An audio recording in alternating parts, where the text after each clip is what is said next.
The Wendy Williams Show.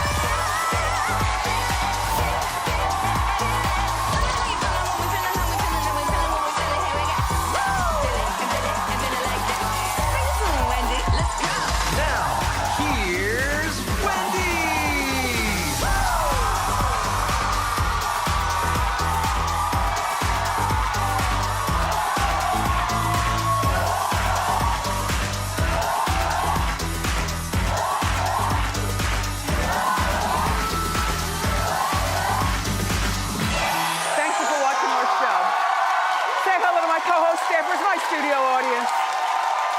The virtual audience is safe and at home. Better. Let's get started. It's time for Hot Topics.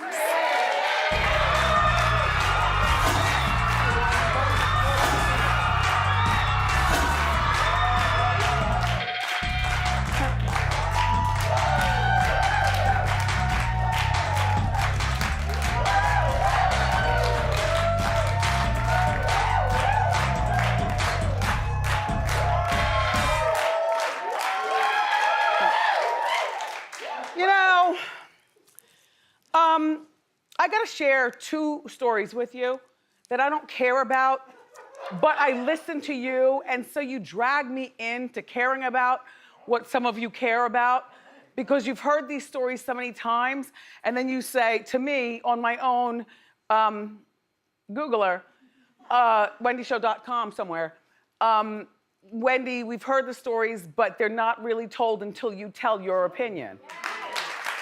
I'm like, all right. Let me put on my opinion wig. Okay, Ashanti versus Keyshia Cole. First of all, I hate these battle shows. I hate that there's some people who love them. They're both really good at what they do. They give us two different things. I personally like both girls. I've personally worked very, very hard in my career to become showbiz friends with both girls. Showbiz friends means, you know, I like you, but you know what I do. And when those doors open and my booty gets to buzzing, I gotta speak my truth. And the truth is, the winner is Ashanti. Now, oh, up in the corner with the high bun. She is not clapping. And neither did you. I saw you next to her, social distance. Yes, you didn't clap. Well, let me tell you something, and you too. Ashanti's mom wrote Ashanti's verse and came out at the same time and gave her something that rhymes with lesbian. And then it was said thespian. And then Ashanti said, well, I am an actress. And that is true, Ashanti. Ashanti is still working. Ashanti, in my recollection, all the years I've been a broadcaster, is that she's written and sang for a lot of the women who we made superstars, icons, and legends. One, La Lopez. Allegedly. Allegedly? You better not read the credits because La Lopez makes sure that Ashanti's name is way down and all the way out. Right. But we in the know. Am I correct over there? Correct. Yep. Now, Marco, I know that you, because you just want me to show your big wildebeest shoulders. Yeah.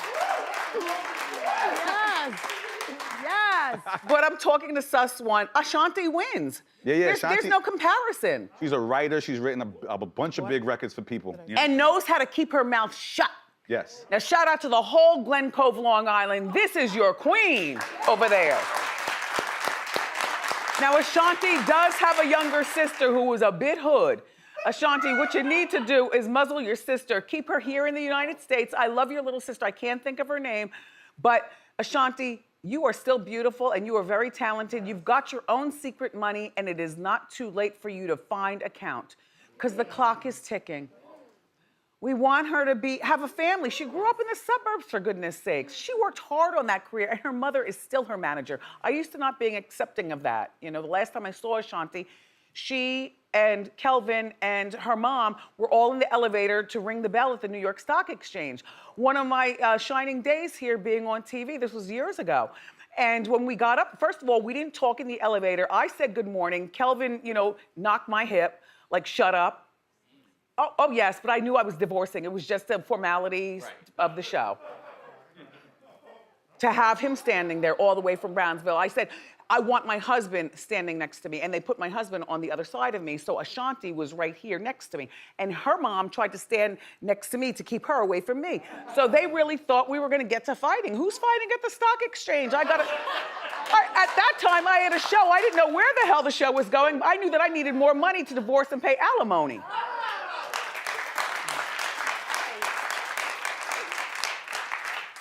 I even wore a darker wig, and I think I covered cleavage and everything. It was new, the show. And then Ashanti and I are standing next to each other, and the man is counting down, and this is when the stock exchange had all them attractive men, and I'm seeing them, and I'm looking and fantasizing about how my future life is going to be, which is what I'm living today. And Ashanti, you know, was trying to, you know, nuzzle in and smile. She still, even back then, before she got more refined, knew how to, you know, work her thing. And I nudged her hard, like you could see the nudge from the floor. I think they might have caught it, but I acted like I caught a case of, what do we have when we get dizzy? Vertigo. Oh, vertigo. Vertigo, Yeah. right. Oh, yeah. My feet were fine, I was wearing heels and I was fine. Ashanti, though, we've made up in my head. And if you ever wanna come here and talk about anything but this stupid battle rapping, then I would love to have you. I would love to have her here. Yeah. And that's it.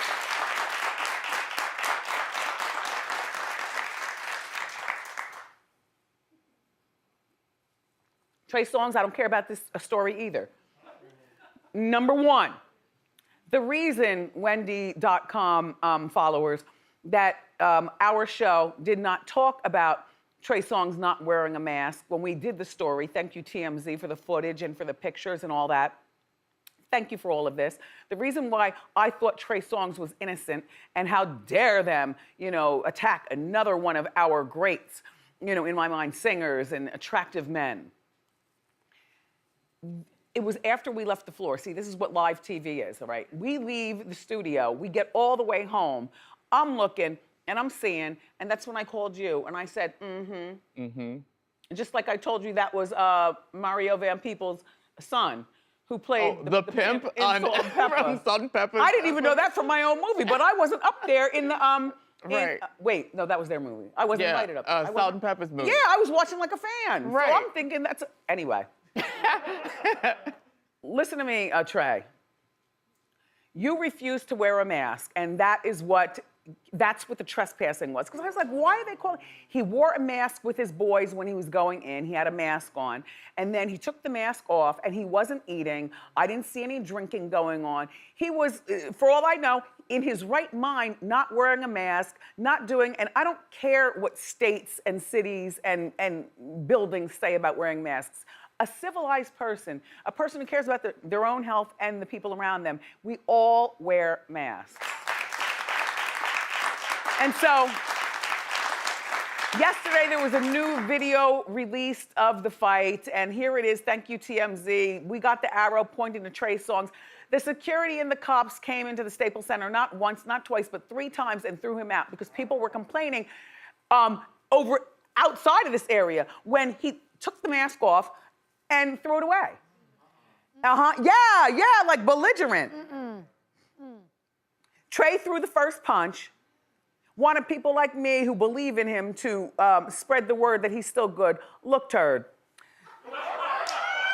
No, because it rhymes with word. Shout out to Ashanti's mom. Just saying, we can write stuff for people, right? Good one. Anyway, what's Ashanti's mom's name? Wait, what? What's Ashanti's? I'm still laughing at turd. No, then I'm gonna call her Sonia because she is to Ashanti what Sonia is to Brandy. I'm actually not. It's Tina Douglas is Ashanti's mom. I'll still call her Sonia because that's a good thing. Yeah. I mean that in the best way. You women protect your girls at all costs.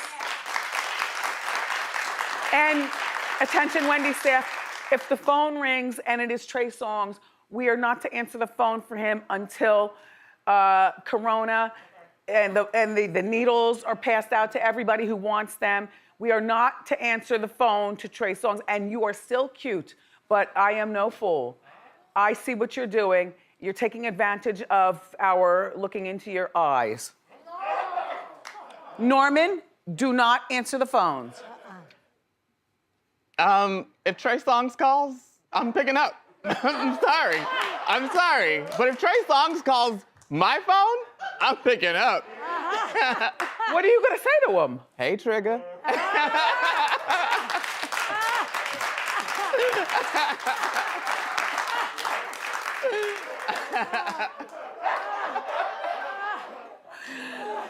Okay, and they hate when I talk about the Housewives, but I must tell you, this is not really about Housewives. It's about reality TV ruining marriages. Vicki Gunvalson, friend in my head, she's been on the show before, but we're not close like that, where I like her better in my head because we're so much alike in so many ways that are positive. She, and messy, and we say it like we mean it, we're savers, and she's just a really wonderful woman of a particular age. After the burrito, she doesn't care. After my burrito, what is it? She's what, 55 like me? She's 58. 58, like me. All right, so.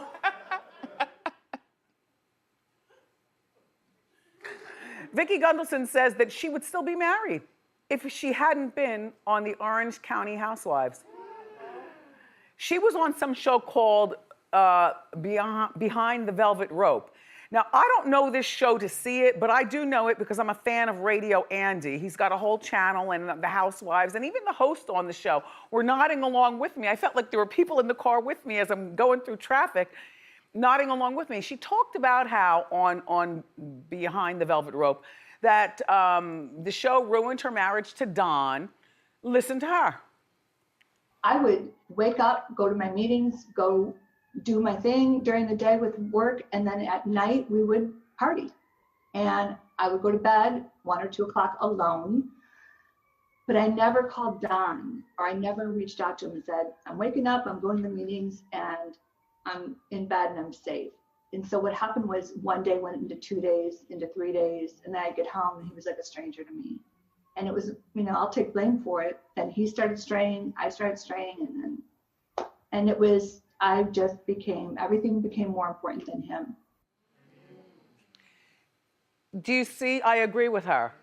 Normally I would say don't blame reality TV for a marriage that was already broken. Reality TV only magnifies what was already broken or crooked or whatever it is. But in this particular case, I believe, this is Vicki and Don, her husband from the past. She's been married now 3 times.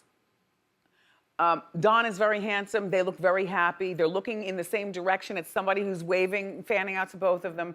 Vicki said she is not a fan of the real. Oh, by the way, Vicki just bought a villa in Mexico with cash. See. And she shares it, but only she's on the deed, with her boyfriend of, how long is she in? About 3 years. Steve, right? Steve Lodge. Yeah, Steve Lodge. Look at that. Age appropriate. She still looks great. She looked great before. I'm just glad that she's honest enough to talk to us about it while she's still relevant. Because to me, housewives or no housewives, Andy, you know, I feel that Vicki is still very relevant. I feel like you should bring her back to do whatever it is that she wants to do. Just take her secretly in the back room, the way you did with Bethany and some of the other girls who've gone on and done great things. Vicki deserves this. Vicki says also to all the rest of you Beverly Hills and other housewives and other franchises, don't spend any of that housewife money because here today, gone tomorrow. She says she never spent 1 dime of housewife money. She was making money on that real estate. She was hustling, and that's where Don was missing her and she was missing him, and she'd go to sleep with her eyelashes on and wake up in probably a pool of throw up. Or urine, you know how it is, all night long. Vicki says that she's not a fan of Real Housewives Beverly Hills cast at all, especially because she's not, because she knows too much. Once you know too much, you either love them more or hate them more. She says especially Lisa Rinna, who I've loved, and I've worked very hard for our relationship to be she and Harry and the whole family, and it is, but Lisa understands what I do. Rinna, I gotta talk. First, continue listening to the podcast. Go. The last time I saw all of them was either at BravoCon or Andy's baby shower in January of last year. And truly, you know, Lisa Rinna didn't give me the time of day. I said hi to her and it was like, oh yeah, you're Orange County. And I just felt looked down on. You know, she's up on the dance tables dancing. I'm like, why? This is Andy's baby shower. You want attention? Like, it was just all very, I just sat back going, wow, this is a little messed up. Her feelings weren't hurt. She was just talking to us. I think that Gundelson is in a really good place. And they aren't dance tables like at a strip club. They're tables at the Gymboree, which has clearly a bar. And you know, Rinna loves attention. She's not starving for it because she and Harry are a good couple. Remember, Harry is at a baby shower. But see, Andy lives for this. You know, Andy probably put that footage up there immediately and sent it to Vicky to comment on. Am I leaving anything out of the story? Oh yes, Rinna's daughter, remember, is dating a 37-year-old man, father of 3. 19-year-old young daughter of Rinna right there. They're still together. Amelia Hamlin. Harry, I realize that's not your daughter from your private parts. Oh, it is. It is. Oh, it is? Uh-huh. And he's got the nerve not to say anything to her? He hasn't said anything as far as I know. You let Rinna keep dancing on tables. She knows what she's doing to keep the, you know, the Hamlin family going, along with you and your quiet job. You know, I know you work jobs, but your daughter is 19. This is not a good look.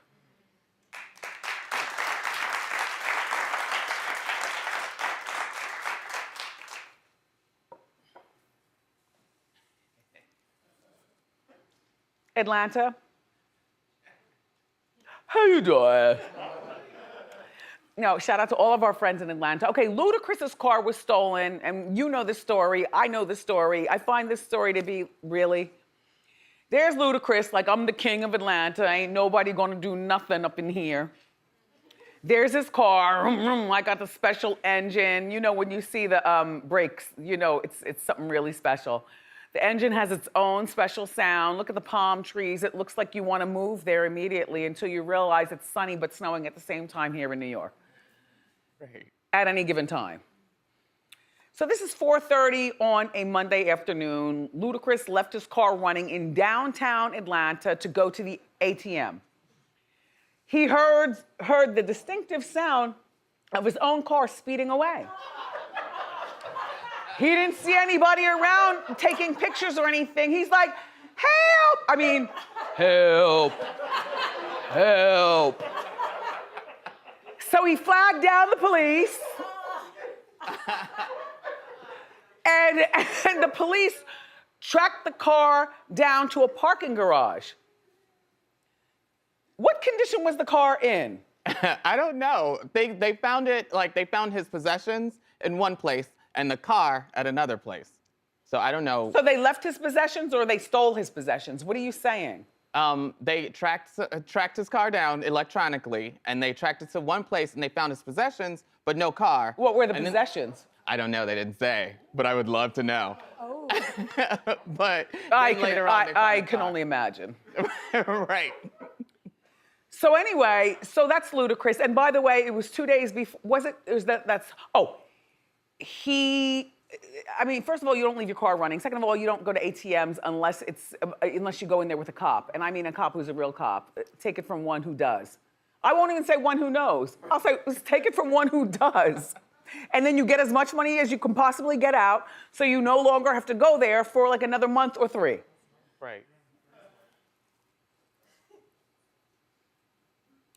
Where's Tyrese and Kirk Franklin? I'll talk about Piers Morgan. I mean, it's stupid. Piers, that was Elizabeth Hurley's mother, who's 80 years old, who took her selfie. Okay, quickly show that selfie, and let's move along. I worked very hard to forge a friendship with Elizabeth Hurley. She knows what I do. A shout out to everybody, all of our friends in London. Here's the picture. This is 56 years old. Airbrush or not, she's beautiful. She's been here to the show. I've hugged her. There's nothing going on but good body. Piers accused her son of taking the picture. She and her son are very close, like Sofia Vergara and Manolo, her son. But Pierce, you are something else. I like it. Anyway, so that's the picture, Elizabeth. And shout out to Elizabeth's 80-year-old mom who understands her daughter's brand. Now, back to something more. It's not that I don't care. It's just that I hate when people aren't fully truthful with us. And we said we weren't going to talk about Tyrese until he gave us a reason to.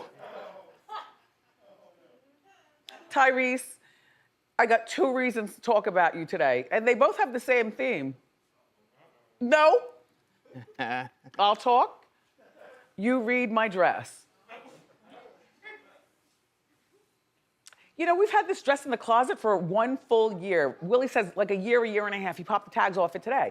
I said, why haven't I been wearing this? What are we, rich? Why didn't I wear this during Pride Month? He says, because it's pink. And I said, well, Marilyn, queen of all lighting, she knows how to, we know how to make something red in here real quick.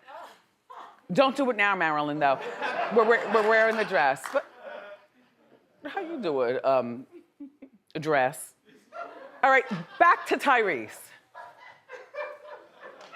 Tyrese used Kirk Franklin posting an innocent picture of he and his beautiful wife.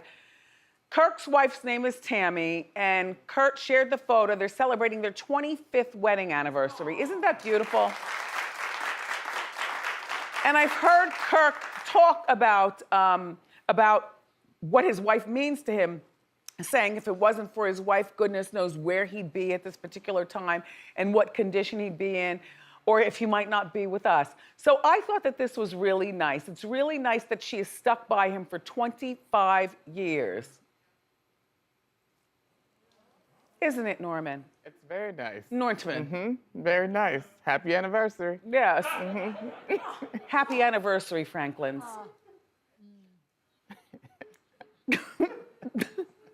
Tyrese jumped in to comment. Happy anniversary.